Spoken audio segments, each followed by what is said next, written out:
Estamos de volta na Assembleia, na TV Debate, conversando hoje sobre a transposição das águas do Rio São Francisco. Quem está aqui conosco é o pesquisador titular da Fundação Joaquim Nabuco, aqui de Pernambuco, o engenheiro agrônomo João Suassuna. Ele tem trabalhado nessa questão por mais de 15 anos, tem livros publicados e artigos colocados na internet no seu blog. O endereço do seu blog é o www.remaatlântico.org, que está à disposição de quem se interessar por mais informações sobre o tema. Esse endereço está aqui embaixo da tela, vocês podem anotar e acompanhar. Durante o programa, voltaremos a colocá-lo aí para ninguém esqueça essa discussão. Mas vimos na primeira parte que essa transposição das águas do Rio São Francisco é muito problemática. Não existe vantagem alguma nesse projeto? Veja só uma coisa. Quem respondeu essa sua pergunta foi o próprio governo federal, ao editar em dezembro de 2006 o Atlas Nordeste de Abastecimento Urbano de Água. É um projeto que está sendo capitaneado hoje pela ANA, Agência Nacional de Águas. Que projeto é esse? A ANA caiu em campo e identificou em cada estado do Nordeste fontes hídricas interessantes que poderiam, através de um planejamento de busca dessas águas, você fornecer água para a população. E aí esse projeto é bem mais abrangente. Furando poços, né? Dos poços que já existem, das represas que estão lá, das cisternas e tal. Vamos montar uma infraestrutura hídrica para ir atrás dessa água e esse projeto está pronto. Ele custa metade do custo da transposição de São Francisco. A transposição hoje está orçada em 6,6 bilhões de reais numa primeira fase, porque isso é um projeto de médio a longo prazo. Isso vai para 20 bilhões de reais. O Atlas Nordeste, com a metade desse custo, 3,3 bilhões de reais, você leva água para 34 milhões de pessoas.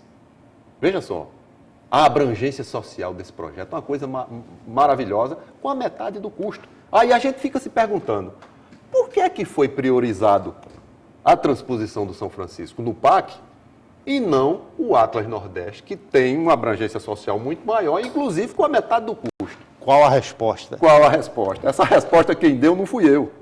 Foi o secretário de Recursos Hídricos do Estado de Pernambuco, num encontro que eu tive com ele, em um dos hotéis aí de Boa Viagem. Como é o nome dele? João Bosco. João Bosco. Meu amigo. Ele foi meu debatedor nessa palestra que eu dei sobre o São Francisco lá, num encontro promovido pela Fundação Gilberto Freire, junto com o governo do Estado, onde se tratou de água e energia no Brasil. Me chamaram para eu dar uma palestra sobre o São Francisco e eu fui. Falei 40 minutos sobre essas conversas que nós estamos tendo aqui. Ele, como meu debatedor, ele ia fazer uma palestra e não fez. Ele contra-argumentou todos os argumentos que eu coloquei na ocasião. Então, numa hora lá, ele olhou para uma plateia de 300 pessoas e disse, olha, vocês têm que ter em mente que essa disputa é por recursos. E, na verdade, é. Quando é que o Nordeste brasileiro teve uma proposta para se empurrar no Nordeste, numa primeira fase, numa primeira instância, 6,6 bilhões de reais? Isso nunca foi visto na história desse país. E esse projeto custa isso. Então, entre você conseguir recursos para aplicar numa região carente, um recurso de 6,6 e outro projeto aqui que custa metade, qual é que você vai atrás? O mais caro, lógico. E foi assim que foi feito, cara.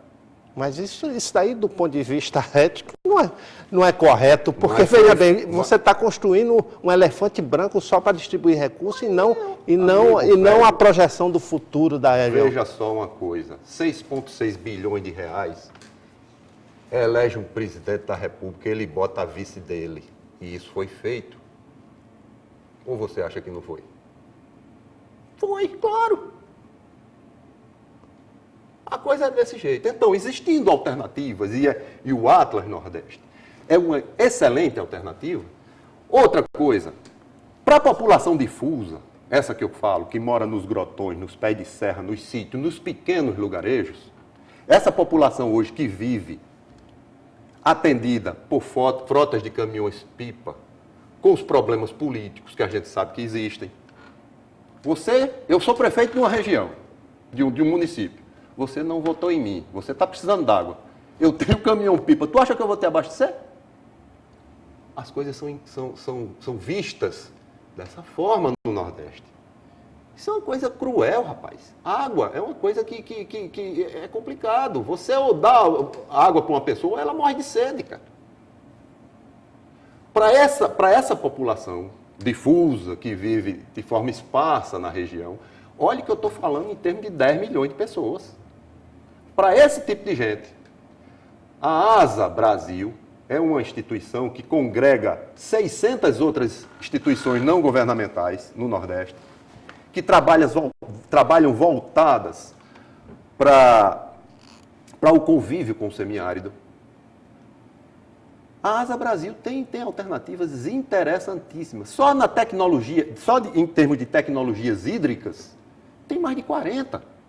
Então tem cisternas rurais, barragens subterrâneas, silos, cisterna tipo calçadão e por aí vai.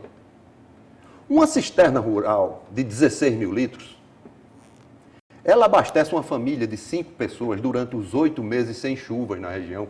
Água boa para beber e cozinhar. Entendeu? Está resolvido o problema de abastecimento do povo para água de beber e cozinhar? Com a água que pode ser acumulada no oitão de casa, rapaz. Com as chuvas que caem. O semiárido, ele não é árido, chove.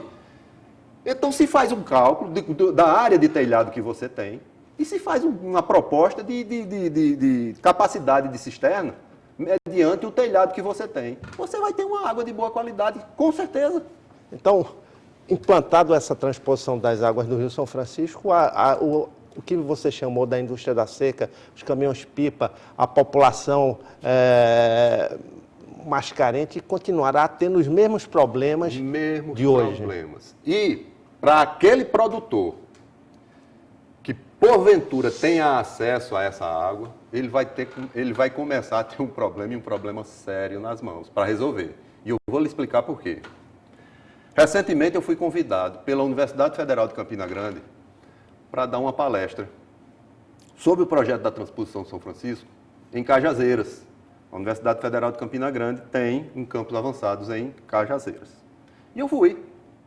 Cheguei lá, a universidade me proporcionou uma visita aos canteiros de obras em Cajazeiras, que as obras já estão sendo realizadas próximo, no município de São José de Piranhas, fica próximo, 32 quilômetros de Cajazeiras. E eu fui. Muito bem. Cheguei lá, eu passei primeiro no sindicato dos produtores rurais de São José de Piranha, para pegar uma pessoa para ir comigo, porque eu não conhecia o caminho.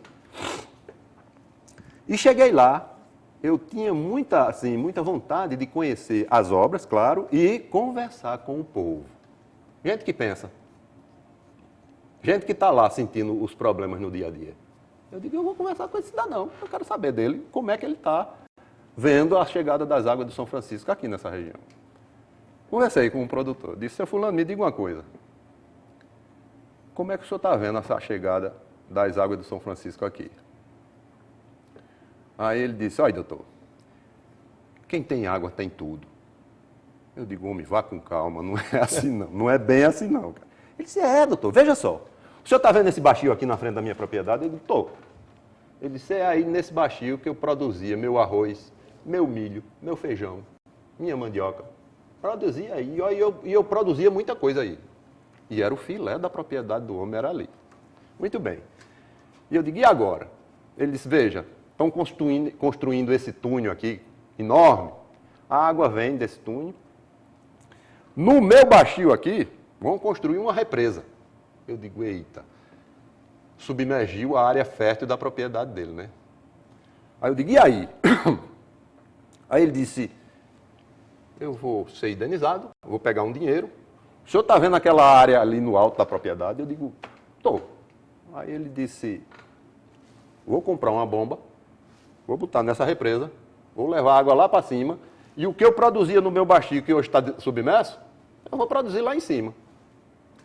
Eu digo, meu amigo, não é assim não, rapaz. O solo, quando eu bati o olho no solo do cidadão, solo litólico, quer dizer, presença de pedra, solos dificílimos de serem drenados, o que vai acontecer com esse cidadão é o seguinte: ele vai investir, comprar um sistema de irrigação, vai levar água para um canto da propriedade dele, que ele vai salinizar isso, mas vai ser rapidinho. Por quê? Com a deficiência de drenagem, com a evapotranspiração exacerbada que tem aquela região da Paraíba, o que evapora é água. Os traços de sais que existem na água ficam todos retidos ali. Se você não tira isso através da drenagem, você saliniza tudo. E é o que vai acontecer com esse cidadão. Isso foi motivo, inclusive, do meu último artigo que eu escrevi. Que está no blog, né? Está no blog. Crônica de um insucesso anunciado.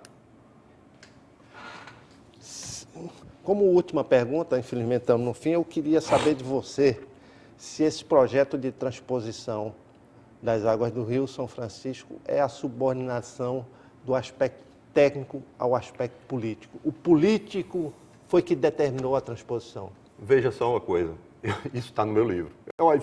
Esse lançamento do meu livro foi uma maravilha, porque, rapaz, eu despejei tudo lá, entendeu? Todas as críticas que eu fiz durante 15 anos, está tudo lá. E eu coloquei, com um português muito claro, o seguinte: não é possível.